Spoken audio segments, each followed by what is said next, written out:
जंगली कैदियों ने कैद खाने में नंगा नाच मचा दिया था जब उनको जिंदगी में पहली बार ज्योमेट्री बॉक्स मिला। इनको समझ नहीं आया कि इसका करना क्या है। उसमें से प्रकार निकाल के बोतल के ढक्कन में छेद कर रहे हैं, फिर उसके अंदर से पानी पी रहे हैं। आधे बच्चों को पल्ले ही नहीं पड़ रहा है कि ये दो मुंह वाले प्रकार का करना क्या है, तो वो बैठ के उसकी स्ट्रेचिंग खोल रहे हैं।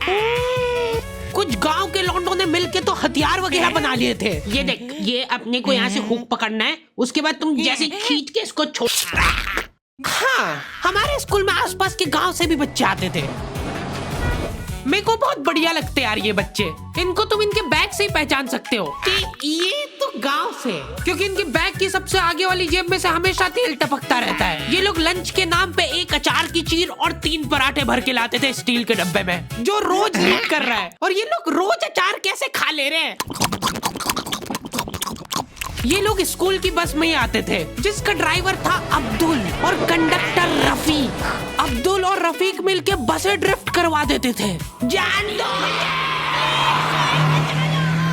चलो उतर जाओ, आ गया स्कूल। रफीक की स्पेशलिटी थी कि जहाँ से बस निकल ही नहीं सकती वहाँ से भी निकलवा देता था। हाँ, आंदो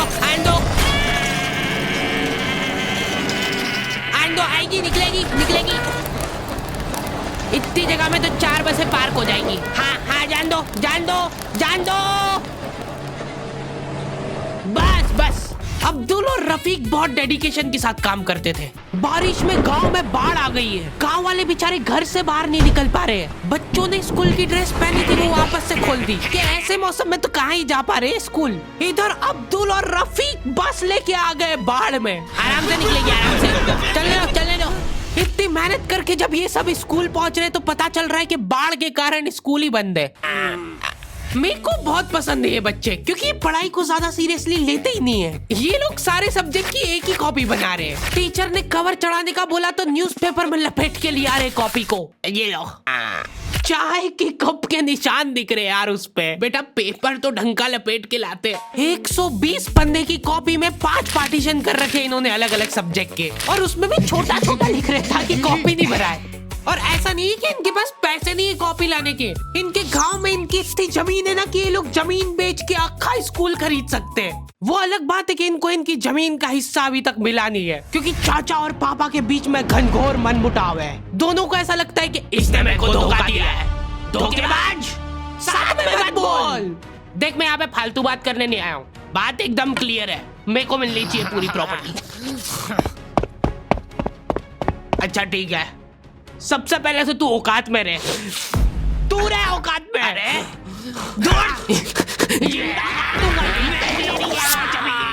नहीं दूर, अभी चालू नहीं हुआ है। इनकी बहन दोनों भाइयों का समझौता करने के लिए रेफरी बनी है। एक दूसरे को माँ बहन की गालियां देने के बाद वहीं पे उनको सॉरी बोल दे रहे हैं। सॉरी, क्योंकि दोनों के रिश्ते सेम ही पड़ते हैं।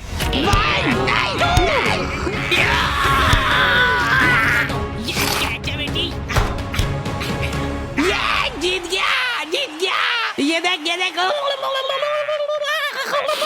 कोर्ट कचहरी में मिलेंगे अब। तो अभी तक वो केस चल रहा है और वो चलता ही रहेगा जब तक पापा या चाचा में से कोई मर नहीं जाता। हमारी क्लास के बच्चे बहुत बतौकड़े थे। इनके मुंह का थूक खत्म हो जाता था बोल के। अरे देखो, मैंने व्हाट्सएप स्टेटस डाला था उसका हाथ पकड़ के। अब उसको ऐसा लगा कि मेरा स्टेटस सबको दिखता है, पर मैंने सेटिंग्स में जाके स्टेटस सिर्फ उसको विजिबल कर रखा था। लॉन्डो से कुछ भी शेयर करना बहुत रिस्की काम होता है। मेरे को तो अच्छी लगती है यार कंचन। तुमने सिर्फ बोला है कि ये अच्छी लगती है, इधर लॉन्डो ने अफवाह फैलानी चालू कर दी। सर, उसको आंख उठा के मत देखना, भाई की बंदी है। जब भी वो पास से निकल रही है मत करो यार ये हरकत। वो इंटरेस्टेड होगी भी तो भाग जाएगी तुम्हारी हरकतों की वजह से। इतनी ज्यादा बकलोली सहन करने के बाद हमारे क्लास टीचर ने सोचा कि इनका सेटिंग अरेंजमेंट चेंज कर देते हैं। एक लड़का और एक लड़की बैठाएंगे, फिर देखते कैसे बात करते हैं ये। मेरे दोस्तों के पास जो लड़कियां बैठी वो बीच में बैग रख ले रही है ताकि गलती से भी ये दरिंदा उससे टच नहीं हो जाए। इनका तो फिर भी ठीक था, मेरी किस्मत तो बिल्कुल ही घटिया थी। जब तक मेरा नंबर आया लड़कियां ही खत्म हो गई हमारी क्लास की। अच्छा ठीक है, तुम अकेले बैठ जाओ। तो अब सभी बच्चों को फर्स्ट पीरियड तो मजबूरन ऐसे ही बैठना पड़ता था, लेकिन जैसे ही सेकंड पीरियड लगता था इस टीचर की क्लास के बाहर जाने में और अगले टीचर की क्लास में आने में 30 सेकंड मिलते थे हमको। उस 30 सेकंड में सब लोग अपने अपने झोले उठा के दौड़ रहे इधर उधर। जैसे ही अगला टीचर क्लास में आया, अब बेटा तुम सब हाफ क्यों रहे हो, तो सेकंड पीरियड में सब अपने दोस्तों के पास पहुंच जाते थे। लेकिन लड़कियों को उतनी भी सब्र नहीं है, उनको फर्स्ट पीरियड में भी बात करना है। व्हाट्सएप स्टेटस जो था वो सिर्फ उसको दिखा। क्लास के इस कोने से उस कोने तक इशारों में बातें हो रही है इनकी। लिप सिंक पढ़ ले रही है लड़कियां इतनी दूर से। यह लौंडो को चिल्ला चिल्ला के बताने के बाद भी समझ नहीं आती आधी चीजें। अरे तो तुम इसकी कॉपी नानी के यहाँ क्यों लेके गए थे? सर वो मेरे को लगा मैं वहां जाके पढ़ाई करूंगा। इनसे घर में, स्कूल में, कोचिंग में कई पढ़ाई नहीं हो रही है और 4 दिन के लिए कहीं घूमने जा रहे तो उसमें बैग में कॉपियां भर ले रहे कि अब होगी पढ़ाई।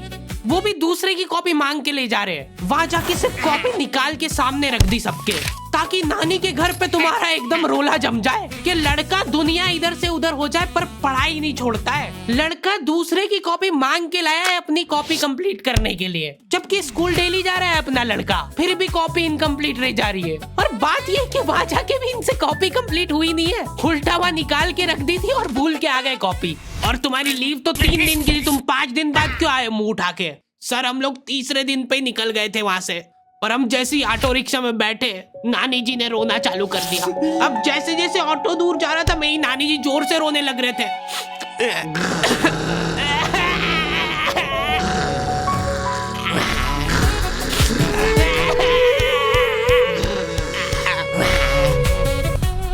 एक पूरा दिन तो इसमें हो गया सर हमारा। फिर अगले दिन मम्मी ने उतर के नानी जी को समझाया, रो मत मम्मी, ऐसे रो मत, मत रो। उन्होंने रोते रोते समझाया कि मत रो। आधा दिन ये चला, फिर आधे दिन ऑटो वाले ने वापस से मजे लिए।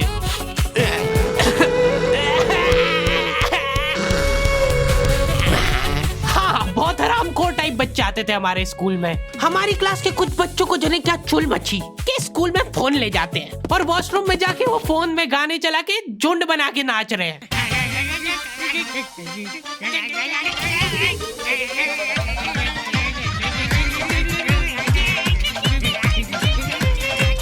उधर साइड में लाइन डिस्टर्ब हो गई यार उन बच्चों की जो कांच में बाल बनाने के लिए लगी है। वॉशरूम में मूतने से ज्यादा लंबी लाइन बाल जमाने के लिए लगी होती थी। और तुम गौर से देखोगे इनको तो पता चलेगा कि सब लोग सेम ही चीज कर रहे हैं। बाल गीले करके अपनी जेब से कंघा निकाल रहे गोल वाला, उसके अंदर 2 उंगली फंसा रहे और फिर बाल खड़े कर रहे हैं।